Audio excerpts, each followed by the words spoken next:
Okay, friends, this is Mrs. Argan coming at you with more science. Seeds, seeds, and more seeds. We're on lesson 3.6, traveling seeds, on page 61. So open up your science book, follow along with us. I'll give you a second to do that.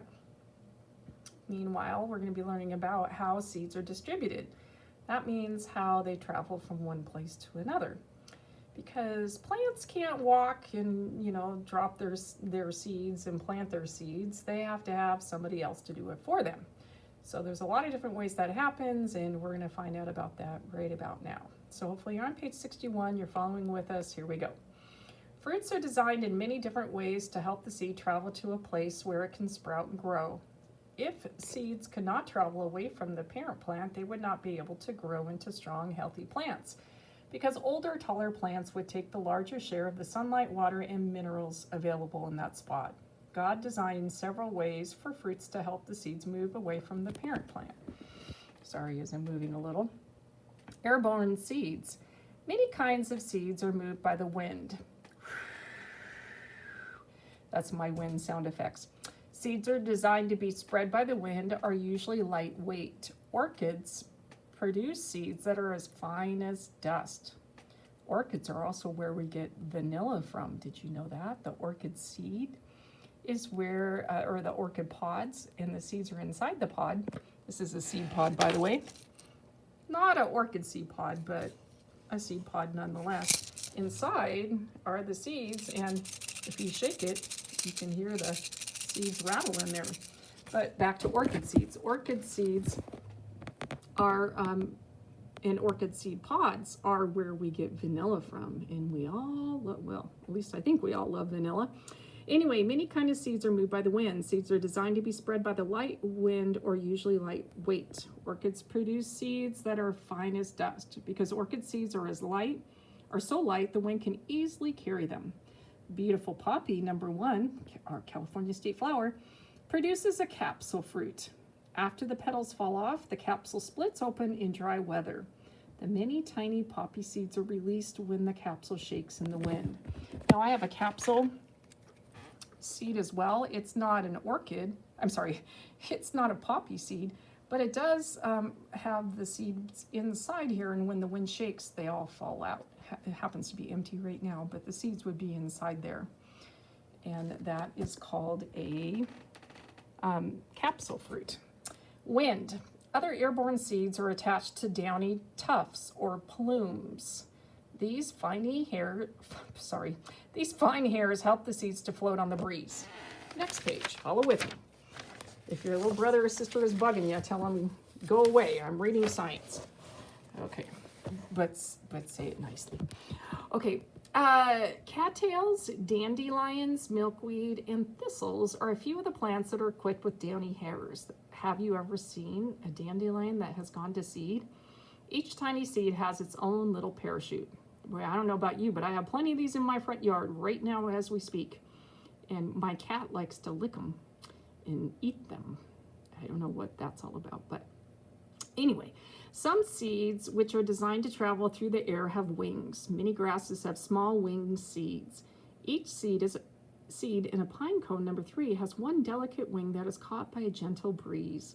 Because maple seeds and elm seeds, number 4, are heavier than most other wind-borne seeds, God designed the special wings of these seeds and placed them on very tall plants. There, the seeds are better able to catch the wind and to travel to a new location. Most winged seeds travel several hundred feet, but one maple seed holds an amazing record. It travels 6 miles. That's crazy. Now, I have a maple seed here for you. They're called keys. I happen to bring this back from, as I open them and they fall all over the place. There it is. I brought these back from Montana because we don't have maple trees to speak of in our area. It's just too hot. So last time I was visiting my family, I got some. This is what a maple leaf looks like again, in case you've forgotten. Excuse me. And here's the seeds that are produced by the maple tree, and they're called keys. And they are quite heavy. But when they float down from the tree, they'll spin like a whirligig. We used to call them helicopters when I was a kid. and they land to the ground. And it's really quite lovely to watch them, actually. But that is a key from a maple tree. Okay, next, follow with me again. In the central and western parts of the United States, there are several different kinds of plants which are called tumbleweeds. We have those here, don't we? When their seeds are ripe, tumbleweeds become so dry that they break off from their roots. As the wind carries the plants across the prairie, tumbleweeds scatter their seeds wherever they go. Rolling along like a tumbling tumbleweed. Oh, sorry, I just had to say that. Okay, water. Water is another distributor of seeds. Rain washes seeds out of open seed pods and carries them to new locations. Some waterborne seeds are covered with a waxy coating that keeps them from being soaked. Plants that grow in or near a body of water often depend on it to scatter their seeds. Pussy willows seeds are spread when the wind blows them into the water. They float on the surface and wash up on shore.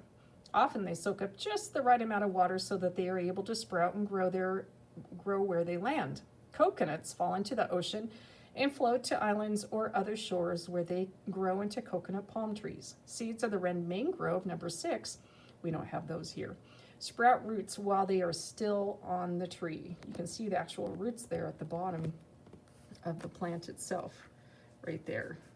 Pretty amazing. We don't have those here in our area, but in places like Florida and when I lived in Brazil, they were abundant there. That means there's a lot of them. Okay, next page. Continue following along, please. I'm trying to set my book up. Okay, there we go.